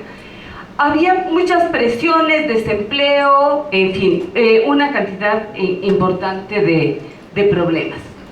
¿Qué supone la iniciativa tal como la estaban presentando desde un principio? Decía, favorecer una formación integral y la formación de estilos de vida saludables. Es decir, mediante en un ambiente en donde todo lo que se propicia es la enfermedad, ¿cómo empezábamos a construir estos preceptos de tenemos que dejar de hacer o tenemos que empezar a hacer algo diferente? ¿Qué es lo rico? ¿Qué es lo rico que nos presentaba? Un programa basado en una propuesta educativa. Nosotros en Promoción de la Salud fue un trabajo muy importante desde que nació, antes de la licenciatura, mucho antes, en los 80s, cuando nació esta profesionalización, necesitaba tener una identidad. ¿Qué es lo que Promoción de la Salud hace a diferencia de lo que hace la medicina o de lo que hace el trabajo social? Es como parte de una crisis de identidad, ¿no? Y los veo y me imagino que aciertan algunos, ¿no? Esa crisis de identidad. ¿Qué es lo que hace particular al promotor de la salud? Bueno, el trabajo que hace alrededor de la salud, el tipo de estrategias, sus métodos, ¿no? Las metodologías con las que quiere trabajar. Y una distinción muy importante es que no hace acciones terapéuticas, pero sí puede hacer muchas acciones pedagógicas. Y en el mismo campo, ¿no? de trabajar con la salud, esas acciones pedagógicas para nosotros resultan de lo más importante. Entonces, pues fuimos a discutir, fuimos a preguntarnos desde dónde había que fortalecer los procesos educativos. Y una reflexión es que los procesos educativos estaban orientados básicamente a la cuestión de la racionalidad. Y estaban enfocados en aprender de una manera que tenía que ser revisada. La discusión que hay en la UNESCO en los años 90 es muy importante porque sitúa algo que para nosotros ha sido clave en esta construcción de esta estrategia. Había que aprender a ser, aprender a convivir y aprender a ser. Estamos llenos de anécdotas de cómo estos procesos de acercarse a lo que quería ser, a lo que quería decir aprender a convivir, ¿no? Porque se piensa que esa es una cuestión natural, pero lo cierto es que hemos perdido estos procesos de socialización que son tan importantes, esas capacidades de aprender a convivir. Podríamos decir, hoy nuestras relaciones interpersonales son cada vez más frágiles. No establecemos relaciones significativas y no estamos estableciendo relaciones verdaderamente interesadas en nosotros. Este aprender a convivir para nosotros empezó a ser muy importante, como uno de los ejes que empezaron a darle sentido a nuestra acción en una estrategia como habilidades para la vida. ¿Qué quiere decir? ¿Y cómo nos teníamos que imaginar? ¿Cómo construir un proceso de educación que llevara a hacer cosas que antes no habíamos hecho? cómo establecer relaciones significativas, profundas y duraderas con los otros. Y cómo eventualmente también poder terminar esas relaciones sin necesariamente salir lastimados o saliendo lo menos lastimados posible, ¿no? Llamaba nuestra atención también esta cuestión de aprender a ser, porque en una cultura en donde se es en función de lo que se tiene, la gente ha tenido que dejar de tener experiencia en eso de ser. Y recuerdo algún maestro en los CCHs, cuando empezamos a hacer estos proyectos allá en la UNAM hace más de una década, ¿no? Y que decía, es que yo soy una buena persona, y nos sorprendía, ¿no? Cuando preguntábamos, ¿y tú quién eres? Y en vez de decir, yo soy un ingeniero, yo soy un economista, yo soy... todas esas cosas que dicen los currículos tan aburridos, ¿verdad? Decía, yo soy una buena persona. Y nos sorprendía y no sabíamos bien a bien qué hacer con eso, porque la gente regularmente no sabe presentarse de esa manera. Pero esto es lo que nos coloca en el mundo, ¿eh? O sea, es lo que nos coloca primero frente a nosotros mismos y es lo que después nos coloca frente al mundo. Bueno, estas cuestiones de aprender a hacer, convivir y aprender se complementaron posteriormente, la que sigue en el 2002, y entonces dijo, aprender a vivir juntos, aprender a emprender, a hacer algo y aprender a transformar. Y entonces nosotras como promotoras de salud, ¿no? Y las que empezaban a llegar y acercarse y que han estado en este proyecto ya hace 4 años más o menos, ¿no? Por lo menos desde que empezamos, los 4 años, decíamos, nosotras queremos aprender a vivir juntas y a vivir en armonía con nosotros, y eso es extensivo para poder vivir en armonía con la naturaleza.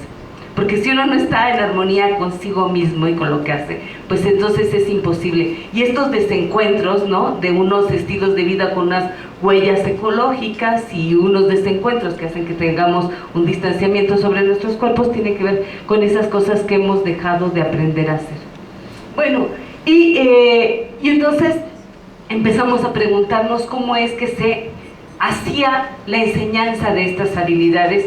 Y teníamos claro la experiencia de los compañeros de Colombia, que habían hecho un proyecto de dimensiones nacionales y que generosamente nos habían compartido su propuesta. Pero nosotros necesitábamos saber cómo hacerle aquí, con nuestras condiciones, con nuestro lenguaje, con nuestros problemas, y ese es el esfuerzo que un poco hemos venido haciendo. Sí, la que sigue. La que sigue. Un proyecto de vida, unas habilidades que se ubicaron básicamente como cuestiones psicosociales y nos dieron un poco esa identidad que estábamos buscando en nuestro quehacer de promoción de la salud. Hay muchos retos, ¿no? Construir un mundo mejor y sostenible. Necesitamos superar el problema del desentendimiento y acceder al entendimiento entre los pueblos y la superación de las contradicciones entre los géneros, acceder a recuperar saberes locales, pero desde esta visión multidimensional. Bueno, voy a saltar esas porque es mucho lo que traigo. Vamos a saltar. Vamos a saltar. Ok. El foro de Dakar dijo que era muy importante el aprendizaje de las habilidades esenciales para la vida y la ciudadanía, entre otras, y ahí tenemos todo el tipo de aprendizajes que supuso, ¿no? Desde el mejoramiento, bueno, fomentar el cuidado, el desarrollo y la educación de la primera infancia, y nosotros nos quedamos pues con esto. Universalizar la enseñanza primaria, promover los aprendizajes teóricos y prácticos, etcétera, etcétera, y hasta mejorar la calidad de la educación. Y por ahí nos fuimos con la guía de esto. Quisiera llegar a las que están las habilidades ya, si quieres seguir. Ok. ¿Qué es el concepto de competencia psicosocial? Miren, esto nos ha traído una cantidad de problemas, ¿no? Y de controversias. Porque el concepto de competencia se puede entender como una competencia entre unos y otros. No, la idea era, y la dejamos precisamente para poderla debatir, que es cómo vamos nosotros reconociéndonos cada vez con mayor capacidad para atender nuestras necesidades. Por eso, aunque se trata de habilidades y destrezas psicosociales, decimos que las personas tienen que ser competentes para superar ciertas limitaciones que hoy están impuestas desde el sistema mismo. O sea, que nosotros no seamos estos sujetos con un desarrollo humano tan acabado, no tiene nada más que ver con una incapacidad personal. Tiene que ver con que el sistema necesita sujetos frágiles, débiles, incapaces de tomar decisiones y de vincularse con otras personas. Obedientes, por supuesto, pero sobre todo consumidores. Compradores de la ilusión de que todo está en el mercado y lo único que uno necesita es simplemente ir a adquirirlo. También nos dio la oportunidad de empezar a pensar en esta cuestión de relaciones con los saberes locales, cómo nosotros nos podíamos ubicar frente a estos discursos que renacen a ser públicos, ¿no? Porque estaban en las comunidades, persistieron durante los 500 años que han pasado desde la colonia, y nosotros los reconocimos y nos identificamos desde Promoción de la Salud en esta idea que tenían los pueblos originarios del bien vivir. Entonces, cuando nos encontramos con estos conceptos, dijimos un poco, esto es lo que nosotros queremos hacer desde Promoción de la Salud, ¿no? Maravillosamente, dos de las compañeras que trabajan con nosotros en el equipo nos hablan de su condición de mujeres indígenas y dicen, desde nuestra condición de mujeres indígenas, ¿no? Y nosotras mestizas, que nos identificamos como mestizas, nos asumimos en estas posibilidades de diálogo, pensando una promoción de la salud con esta perspectiva de un mundo que puede ser diferente, un mundo que se puede vivir de una manera distinta. Bueno, pasa por favor, y pasa otra vez más, gracias. ¿Qué son los factores que influyen en el comportamiento? De manera muy general podemos decir que los conocimientos juegan un papel muy importante, pero no nos podemos quedar en los conocimientos. Miren, cuando se estudia el tema del tabaquismo como lo he estudiado yo, sabemos, por ejemplo, que los estudios tanto en Inglaterra como en México dicen que las poblaciones con más consumo de tabaco son los médicos. Y luego de ellos, los cardiólogos. Y uno dice, pero ¿cómo es posible? ¿No? Además de estresados, pues entonces con ese consumo de tabaco, pues se condenan a muerte, ¿no? Pronto, tienen unas vidas cortas. Bueno, los conocimientos no son suficientes, necesitamos mucho más que eso para que podamos tener comportamientos pues saludables, ¿no? Vamos a decirlo así de manera breve. En ellos están incluidas actitudes, valores, creencias, influencias sociales, culturales, de los medios, por supuesto, hemos hablado de eso, y habilidades personales y sociales para poderlos transformar. Entonces, nos pusimos a estudiar a otras y a otros más cercanos a nuestras posturas de los que nos había dado originalmente la Organización Mundial de la Salud, y nos encontramos con esta necesidad de superar las cuestiones de la alienación en las que estamos viviendo y de volver a pensar y de volver a colocar nuestras actitudes, nuestros valores y ponerlas en concordancia con nuestros conocimientos para entonces desarrollar formas de comportamiento distintas. Y eso nos ha resultado muy interesante, pero muy difícil. Algunas de las estudiantes nos decían, Yo he llevado a mi casa todos los conocimientos que he obtenido en la materia de nutrición y no he obtenido nada. Lo que me han dicho es, eso déjalo para tu escuela. Nosotros vamos a seguir comiendo aquí como estábamos comiendo antes. La presentación de una compañera en los 10 años de evaluación de la licenciatura de promoción de la salud. Entonces, el trabajo que tenemos que hacer es enorme, ¿no? Y rebasa con mucho toda nuestra capacidad argumentativa sobre las cosas que tenemos. La que sigue, estos son entonces algunas de las cuestiones que vimos. Quisiera llegar a donde están las habilidades. Pásalo, por favor. Bueno, ¿qué no son? ¿Qué no son? Esa me interesa. Las habilidades facilitan comportarse. La anterior, por favor. No son comportamientos. Las habilidades no son comportamientos. Son destrezas que se convierten en hábitos, y si no se convierten en hábitos, entonces nos van a durar muy poco tiempo. Tienen verdaderamente que absorberse, convertirse en parte de nuestra vida. El cuidado, el vínculo, el diálogo, la relación, la preocupación por el otro, o es una parte integrada a nuestra vida, o es una cascarita que se nos va a caer con facilidad en cuanto pase un poco de tiempo.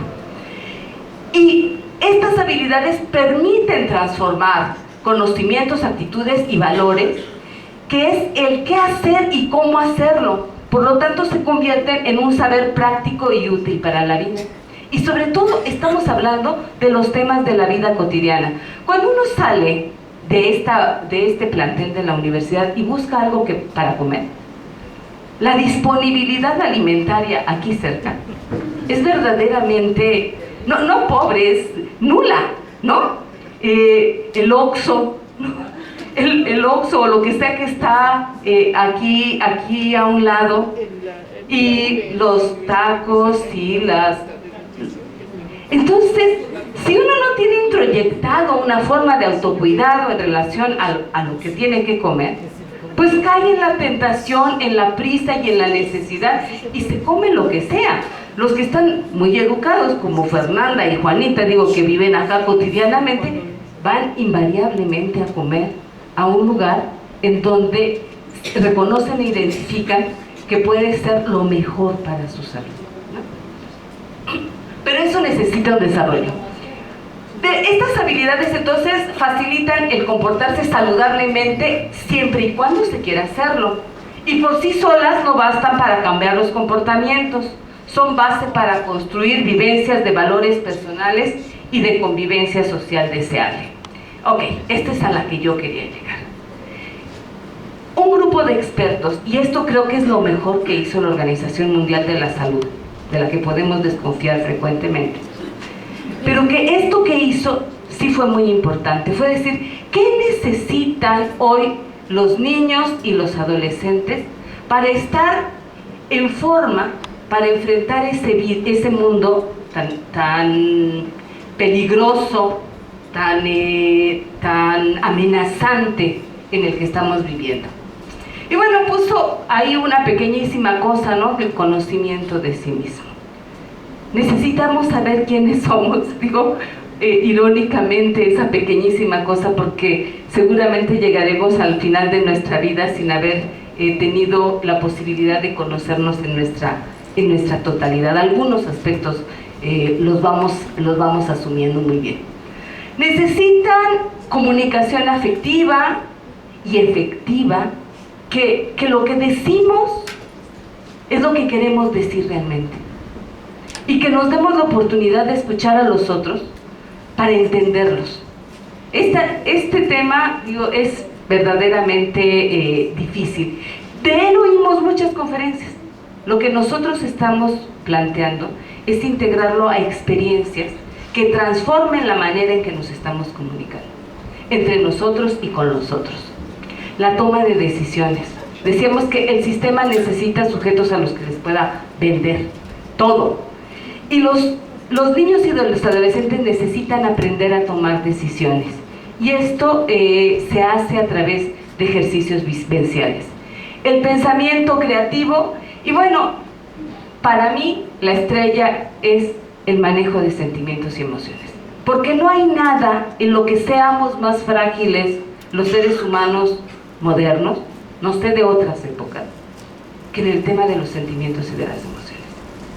Los sentimientos y las emociones crecen como verdolagas en nosotros, sin más nada. Lo que es más, crecen deformados, porque no están bien, no estamos bien estructurados para permitir que haya una expresión de los sentimientos y de las emociones de manera genuina, porque no sabemos qué hacer cuando la gente está triste y le decimos, no, ya no llores, porque yo no lo soporto. No. Porque no sabemos acompañar a alguien en sus sentimientos. Y porque los niños entonces no crecen como sujetos fuertes y maduros en un ambiente que sepa hacer que esas emociones y esos sentimientos crezcan y se desarrollen adecuadamente y con la que el individuo no tenga que contender. Y luego nuestras emociones se convierten en prácticas y ahí tenemos que el enojo se traduce en la violencia. La encuesta que acabamos de realizar, bueno, el año pasado, con la población estudiantil universitaria, nos ha dejado una marca importante. Resulta que estos temas de las emociones están en un diagnóstico de gravedad, porque lo que los estudiantes de esta universidad y de muchas universidades nos están diciendo es que no encuentran los canales de comunicación en su familia y que a su familia no les importa lo que ellos sienten y que no pueden expresar sus emociones. 80%, 90%, que en sus familias nunca se resuelven los problemas, 70%. ¿Sí? Esa es la realidad, la de todos, no crean que esas, la de todos. Entonces para nosotros ha sido una prioridad ubicar en dónde la promoción de la salud puede ser útil para trabajar con todas estas temáticas y desde donde nosotros podemos aportar en muchos temas, como podrán ver, hemos venido pasando por muchos temas y la cuestión del cuidado del medio ambiente no es una excepción. Tiene que ver con esas capacidades. El sujeto que aprende a identificarse como un sujeto sensible y emocional puede entonces vincularse con la naturaleza de una otra manera, que no sea simplemente este binomio, ¿no?, de un lugar que me ofrece recursos y a donde yo voy y deposito aquellas cosas que ya no requiero y no tengo el menor interés de en dónde es que acaba, ¿no? De la bolsa de la basura de la casa ya no sabemos cuál es el destino final. Por supuesto, a desarrollar empatía, a establecer relaciones interpersonales en donde decíamos lo que nos importa es que sean verdaderamente significativas, aprender a solucionar problemas y a desarrollar un pensamiento crítico que no es el que necesitamos en la actividad académica, sino el que necesitamos en los espacios de la vida cotidiana. Y bueno, por supuesto, de época, ¿verdad? El más pequeño, digamos, frente al gigante de aprender a conocernos a nosotros mismos, pues por lo menos hacer un buen manejo de las tensiones y del estrés del que no podemos escapar. Bueno, estas son algunas de las categorías. ¿Para qué se usan en el campo de la salud? El campo de aplicación de las habilidades, pues primariamente en promoción de la salud, en promoción de problemas psicosociales y de salud, en la promoción de desarrollo humano, de valores de convivencia pacífica y, por supuesto, promueve el cuidado en el ambiente físico y social en el que vivimos. Sí. Bueno, estos son los estilos de vida. Vamos a brincar para otro poco. Elena Restrepo es una de nuestras teóricas de promoción de la salud Y bueno, los estilos de vida podríamos discutir, porque los estilos de vida es un concepto con el que se siente cómoda la Organización Mundial de la Salud, por eso lo promueve, pero en realidad nosotros sabemos que las maneras en que nosotros vivimos están determinadas desde las estructuras económicas y el lugar que nos colocan en la sociedad. Las que siguen, y vamos a ver si podemos brincar varias, yo te digo a dónde nos quedamos. Aquí. ¿Qué hacemos para la que sigue? ¿Qué hacemos para poder aprender y entrenarnos en este desarrollo de las habilidades? Miren, a diferencia de todo esto que hacemos normalmente en la universidad, que es que alguien se para enfrente y los otros se sientan allá delante y entonces hacemos un ejercicio mental, ¿no? Lo que nosotros proponemos en Habilidades para la Vida son ejercicios vivenciales que de alguna manera supongan un escenario como los que vivimos en la vida cotidiana. Eso nos permitió y nos ha permitido muchas veces poder hacer la apertura de ventanas diagnósticas. Cuando vemos interactuar a los sujetos, entonces podemos entender desde el lugar en donde se encuentran y hacia dónde van para procesar todo esto. Hacemos entonces una práctica guiada, cotidiana y con ejercicios de retroalimentación. Vamos más adelante, por favor. Estos son algunos de los teóricos que han participado en este proceso. Hay muchísimo y falta. ¿La que sigue? Bueno, nada más una anécdota. Cuando hicimos de las primeras actividades de Habilidades para la Vida, que ya tenemos evaluadas, unas en la UNAM y luego otras, y nosotros enseñábamos manejo de sentimientos y emociones. Y al final le preguntábamos a los estudiantes, ¿qué es lo que aprendiste? ¿Y qué es lo que más te gustó? ¿Y para qué te va a servir estos ejercicios que has hecho? Nos decían, lo que he aprendido es a valorarme a mí mismo. Lo que he aprendido es a valorar a mi familia. Y lo que voy a hacer en adelante es trabajar para desarrollar más estas capacidades que me doy cuenta que tengo como capacidades humanas. De manera que estábamos enseñando habilidades y terminábamos promoviendo valores, ¿no? Y cambios de actitudes. Por eso es la anécdota que les quería contar. Quisiera terminar con esto para decirles cómo estamos haciendo, cómo estamos trabajando. Estas son algunas de las imágenes de algunas de las experiencias que hemos tenido. Del Instituto de la Juventud nos invitaron, de mujeres, de varias instituciones, para que les compartiéramos la experiencia que estamos desarrollando. Y pues ahí están, estas son el tipo de prácticas. Están trabajando cómo se toman decisiones colectivas frente a un desastre, cómo se dialoga, cómo se hace comunicación, porque los procesos de la comunicación ahí necesitaban ensayarse, ¿no? Necesitaban percibirse, necesitaban verse. Aquí están los profesores del GEMS, con los que trabajamos también. Aquí están evadiendo un terremoto y entre todos tuvieron que ponerse de acuerdo. No lo lograron, muchos se quedaron ahí, se murieron porque no establecieron procesos de diálogo eficiente, porque no se pusieron de acuerdo, porque no tomaron decisiones. Y entonces, después de este ejercicio, nos sentamos a platicar qué era lo que pasaba con nosotros cuando actuábamos en los colectivos y por qué no teníamos esas habilidades tan básicas que nos podrían haber salvado la vida en un momento determinado. Y bueno, este es el seminario de la UACM. Aquí ya algunas se están viendo, que son las compañeras que han hecho posible pues que estemos haciendo este esfuerzo de trabajo, y pues con los que participamos. Estas son experiencias muy bonitas, hacer unas máscaras los chavos y luego nos dicen quiénes son. Y luego las decoran iconográficamente, les van poniendo sus marcas, sus huellas de lo que son, y entonces hablamos de procesos de identidad. y de reconocimiento de quiénes somos.